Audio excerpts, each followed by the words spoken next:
সূরা ইখলাস যদি কেউ প্রতিদিন 10 বার পাঠ করে, আল্লাহর প্রিয় হাবিব বলছেন আল্লাহ দয়ার জান্নাতে তার জন্য একটা বিল্ডিং দান করবে। জোরে বলুন সুবহানাল্লাহ।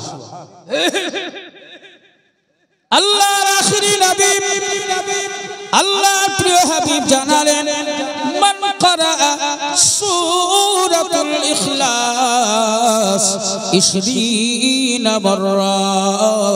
আল্লাহর প্রিয় হাবিব জানালেন, আর যদি পৃথিবীর কোনো মেয়ে ছেলে কিংবা কোনো বেটা ছেলে প্রতিদিন 20 বার করে সূরা ইখলাস পাঠ করে, আমি রাসূল বলছি কাসরাইনি ফিল জান্নাহ, দয়ার জান্নাতে আমার আল্লাহ তার জন্য 2 খানা ঘর দান করবে।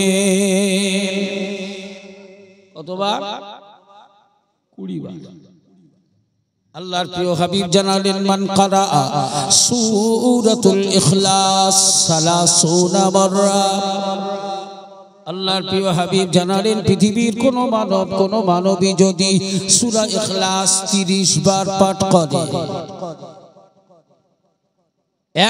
কোন মানুষ যদি 10 বার পাঠ করে একটা বিল্ডিং পাবে, 20 বার পাঠ করলে 2 খানা ঘরের মালিক হবে, 30 বার পাঠ করলে আল্লাহ তাকে 3 খানা বিল্ডিং দেবে, 40 বার করে যদি পাঠ করে 4 খানা ঘরের মালিকানা সত্ত্ব দেওয়া হবে, 50 বার পাঠ করলে 5 খানা ঘরের মালিক বানানো হবে।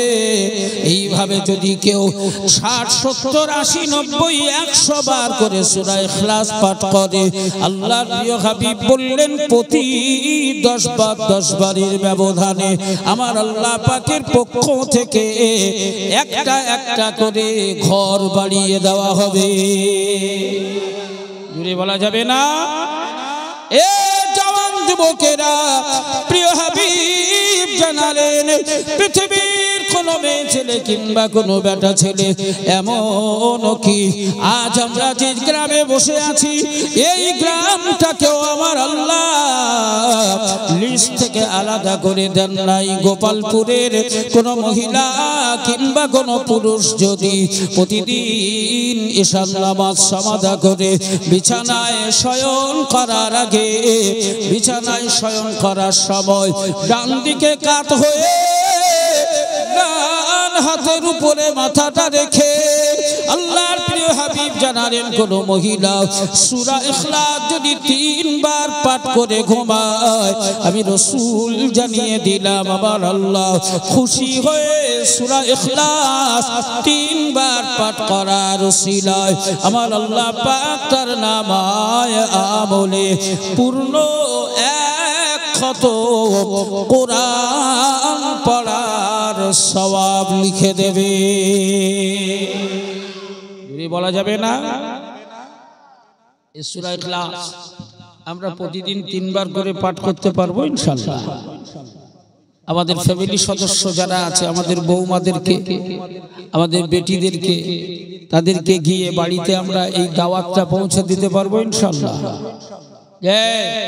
প্রতিদিন বিছানায় শয়ন করার সময় সূরা ইখলাস 3 বার করে পাঠ করে তারপরে ঘুমাবে। তাহলে লাভ কি হবে? আল্লাহ পাক 1 খতম কোরআন পড়ার সওয়াব নামায়ে আমলে লিখে দেবে।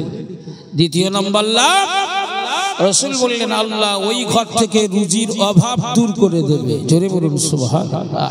তাদের খাবারের কষ্ট হবে না। তৃতীয় লাভ, আল্লাহর প্রিয় নবী আল্লাহর আখিরি পয়গম্বর জানালেন, ওই ঘরে স্বামী স্ত্রী, ছেলে মেয়ে, বাচ্চা কাচ্চা সকলের মধ্যে আল্লাহ ভ্রাতৃত্ব, মিল, মোহাব্বত, ভালোবাসা দান করে দেবে। জোরে বলুন সুবহানাল্লাহ।